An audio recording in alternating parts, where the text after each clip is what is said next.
At a pussy? It's funny, right? But, it doesn't hurt now because I am who I am. And I want to plant a flag. I want to physically get in and plant a flag, for that. Okay, first, spoilers. Next, this episode, episode 3 of season 3, struck me as nearly a masterclass in the history of warfare. It was all about misperceptions and miscalculations and paying the price for ruthlessness. Opponents failed to accurately gauge their enemy's responses, and things escalated from there. Simply, Kendall, Shiv, and Logan all displayed incredibly poor judgment. The other thing they all had in common was overplaying their respective hands. Because of this, everything quickly spun out of control. It was a lose-lose-lose situation. The only question was whose credibility suffered more, and all three were truly stiff competition to one another. In a sense, it was a pox on all their houses.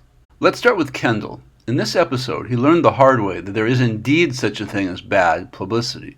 Despite initially enjoying all the attention, especially from Sophie Aobi, a late-night comedian who likes to riff on Kendall's faux wokeness and the absurdity of his disloyalty to his own father, referring to him as snitchy rich, Kendall overplays his hand and underestimates Shiv's capacity for vindictiveness and crass opportunism. In this episode, she lives up to her reputation as Logan Roy's daughter.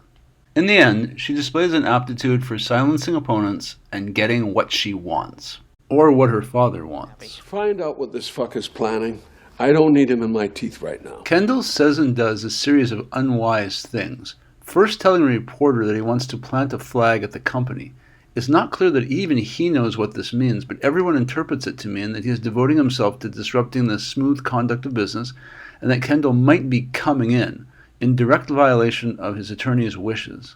Kendall does attempt a half-hearted apology to Shiv regarding the hurtful remarks he made in episode 2, but it doesn't come across as anything but lame and sad. It's not at all empathetic or sorrowful. Hey, I wanted to say, just Eravas. I think I'm right. I am right, but I maybe threw a couple of ugly rocks. In their exchange during the gala benefit for CPWJ, the Committee for the Protection and Welfare of Journalists, Kendall misperceives Shiv as being a mere messenger, someone conveying Logan's vague threats for him to fall into line, and not someone with power in their own right and their own agenda, someone formidable. Kendall feels as though he is being threatened with a pistol that he knows is unloaded. He feels there is nothing to fear, and frankly, this is the opposite of the message Shiv was trying to convey. We know this when Kendall says that he pities Shiv. Look at this. It's you now. I'm sorry for you, Shiv. This is not how you treat someone you respect. Kendall is dismissive and refuses to acknowledge that Shiv is seeking common ground. Instead, Kendall perceives Shiv as being weak, vacillating. He is emboldened to act aggressively, believing that there will be no consequence for doing so. Kendall then suicidally chooses to disrupt Shiv's introduction as the new president of domestic operations to the employees of the company. His coming into Waystar Royco corporate headquarters was a stunt in the first place, expressly against the wishes of Lisa Arthur, his attorney, and something that would have no lasting effect on anything. So why does he do it? Kendall seems to believe that being the center of attention has no downside, that all publicity is good publicity. Shiv misinterprets the disruption of her speech as personal disrespect, which it is in a way, but Kendall was merely trying to disrupt Logan's plans, not so much to stand in Shiv's way. After all, Kendall wanted Shiv with him more than anything else in the previous episode. Again, to Kendall, Shiv at that moment is merely an extension of her father, not a person in her own right. Destroying Shiv's credibility at the moment of her introduction to what we believe is her first official job at the company is truly cruel and insensitive, and what follows could not be all that surprising to Kendall. His sister is enraged and hits back hard with what amounts to a pair of brass knuckles. Apparently, Kendall doesn't particularly care what people say of him when it's just a bunch of TV comedy writers ganging up on him and attacking him for perceived hypocrisy or for being an entitled rich kid. He truly loves being a celebrity whom others discuss in pop culture on Twitter and Facebook and at work, but it's different when his reputation, such as it is savaged by his own sister. This changes things. Shiv goes further than any writer ever could. Being called out by his own flesh and blood as a misogynist and someone with delusions of grandeur and all the rest, well, it stings. Though he wanted to appear on the Sophie Iobi Disruption show, Kendall ultimately does the pragmatic thing. Too late, mind you, but he bails on Sophie, inciting her wrath and leaving her without a guest and destroying whatever small amount of credibility or personal integrity he might have had left. The symbolism here isn't too subtle. Kendall goes and hides in a small room in the TV studio. He is much like a small child, cowering under a bed or hiding in a closet. His world has now come crashing down around him. He feels very differently than he had earlier when he had explained his feelings to Comfrey, the lady seeing to his PR and social media needs. Harry, because there's a couple ways to counter backlash, and it might not be the Backlash. This is being in the conversation. Yeah. This is fucking great. This is great. Sadly, Kendall cannot extricate himself from this ongoing conversation whenever it suits him, and Shiv has now profoundly shifted the nature of this conversation with her press release all about Kendall's many problems and weaknesses. So let's talk about what she did in this episode. At first, she speaks of truth and reconciliation to Kendall, and even argues to placate Kendall when he seeks entrance to the headquarters building. Let's just not turn this into the invasion of Normandy, okay? Shiv badly overestimates her effectiveness in warning off Kendall from any sort of theatrics, and she ultimately miscalculates his level of hostility. Her position appears to contrast profoundly with Logan's own. There's talk that Kendall's planning to come in. You're fucking kidding. In here? Mm-hmm. That rat sets one foot inside this building, I'll punch him in the nose, okay? Well, I think... Yet Shiv's position rapidly toughens, and she goes from being a peacemaker to a hawk. She comes to believe that only throwing down the gauntlet will change the equation. and implement. What's more, personal accountability is one of the 4 core pillars of the Waystar philosophy. Hugo? Yeah. We got that. Yeah. Thank you. Some people might think this issue was a joke, but I assure you, would take it very seriously. Now do you see? Huh? Shiv is so enraged that she does something kind of uncharacteristic for her. She spits in Kendall's date book. Then she tries to recruit her 2 brothers, Connor and Roman. Okay, look, Kendall is on a mission, and he's not going to stop unless we take his legs out. And At this moment, it becomes clear that Kendall was right to intimate that Shiv was now going to serve a similar role, Hatchet Man, to the one that Kendall served in Season 2. Shiv now has to do Logan's bidding. It is not pretty. She drafts a brutal document for her brothers to sign condemning Kendall. Drug addict, serial liar, absentee father, history of his own problematic relations with women. Which of those isn't true? no, it's accurate. Yeah, accurate like Oswald was accurate. I want us all to sign it for release to media tonight. The brothers decline to comply. More than anyone else, Roman and Connor are aware that everyone in this family lives in a kind of glass house, so they don't want to engage in sort of dirty warfare under their signatures because they know someone's going to do this to them one day. They see that Shiv is going way overboard by attacking Kendall's personal integrity, including his fatherhood and his personal struggles. They know how fragile Kendall actually is and what this is going to do to him, so they refuse to do it. Shiv makes a bad judgment here, although it is what Logan wanted. In the first place, it's unclear why condemning her own brother in writing is beneficial to anyone but Logan. It reflects terribly on Shiv.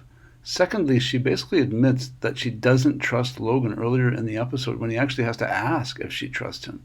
There's no reason to trust Logan about the cruises scandal. If the kids knew at some point, then Logan had to know, and Shiv knows this, which means that she actually knows the point that Kendall was trying to make in episode 2.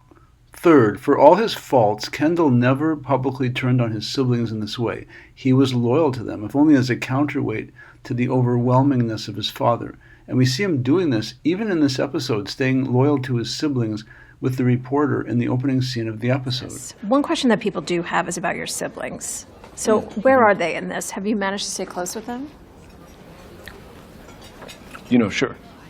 Absolutely. There are issues, but essentially, yeah. There is a great sadness here. Perhaps it is what Kendall dreamed of, that he wanted all the kids to remain close to one another. Lastly, Shiv's criticisms of Kendall, that he was grandiose and disordered in his thinking, is true of many people, and especially true of those in the Roy family, where misogynistic rants and references to world historical figures like Napoleon are a dime a dozen. Analogies to history are not mental illness.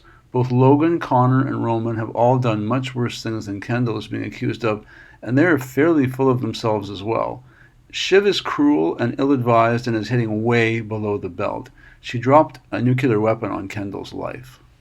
Logan also displays very poor judgment in this episode, perhaps even worse than Shiv and Kendall's, by flirting with the notion of not cooperating with the DOJ. And then there is Logan's own behavior and the odd decision to try and muscle the president. This predictably led to exactly what Logan was trying to avoid.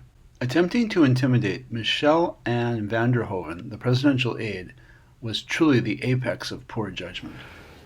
If that raisin hangs me out to dry, I'm quite willing to do the same to him. Well, if we're going to be real, maybe the president has not been feeling like your coverage has been very helpful or truthful lately. It could get a lot fucking worse. Usually a man of impeccable timing, Logan simply did not know when to quit being his own man and start cooperating, and telling the FBI in his own words to fuck off was not really a plan. In terms of family matters, Logan's manipulation of Shiv is also unfortunate, transparent, and uncharacteristically lame. Arguing that the world is rough is essentially a bullshit excuse for any behavior whatsoever. Similarly, the idea that the law is people and people is politics and I can handle people sounds nearly moronic. It's definitely unconvincing and sadly oversimplified and underanalyzed. And let's be honest, it's wrong, at least so far, even in the context of this television series. Flirting with non-cooperation by refusing to accept the service of a subpoena was every bit as stupid and pointless as both Lisa Arthur and Jerry predicted it would be. I'd like to put in a brief bit here about Roman. He begins this episode as Logan and Kendall did in episodes 1 and 2 with the words action stations. This term seems to bestow good luck since whoever utters it seems to have a decent week. In episode 3, Roman uses good judgment several times, so it seems like some of Jerry is rubbing off on him. First, he agrees to discuss his relationship with his father on television, and rather than tell the whole abusive, absent, sad story, he merely transposes a fishing trip to Montana with Connor when he was young into a fishing trip with his father. It becomes obvious that the sad reality of the Roy family is that none of them have a happy childhood memory of any sort to share with anyone. Later in the episode, Logan seems to congratulate Roman on his good judgment in staying clear of Shiv's tactical destruction of Kendall's credibility. Sorry about the letter, or whatever. Keeping your nose out, huh? Well, I don't know, I guess. Smart cookie, huh? Smart little fucking cookie, eh? Roman appears to be keeping his future options open should Kendall win the fight against his father. It's pragmatic not to personally insult Kendall. Roman may well have added to his own credibility by refusing a crazy request by Shiv to destroy her own brother in public. Logan didn't appear too angry that Roman had not signed the letter. Within this episode, there was great pettiness and vindictiveness demonstrated, and there would have been much less damage to all concerned if there had been just some judiciousness or maturity shown by any or all of the characters discussed. For sure, Kendall had it coming and should never have tried to humiliate Shiv personally with his prank. There was nothing to gain there and everything to lose in a sense, but her response was nothing short of a punch to the scrotum more than the guts. Logan made equally unsound choices, believing that he could somehow defy the Department of Justice and get away with it, and that having Shiv destroy her brother would not have catastrophic, tragic implications going forward for the entire Roy family. Thanks for watching my video. Don't forget to like and subscribe. We probably can't keep him out of the town hall, correct? You can discourage him from attending in light of his position. Can we discourage him with a taser shot directly to his peni or scrummage sacking? He's headed for the freight. Fine. Bring him up in the dumbwaiter like a fucking hamburger.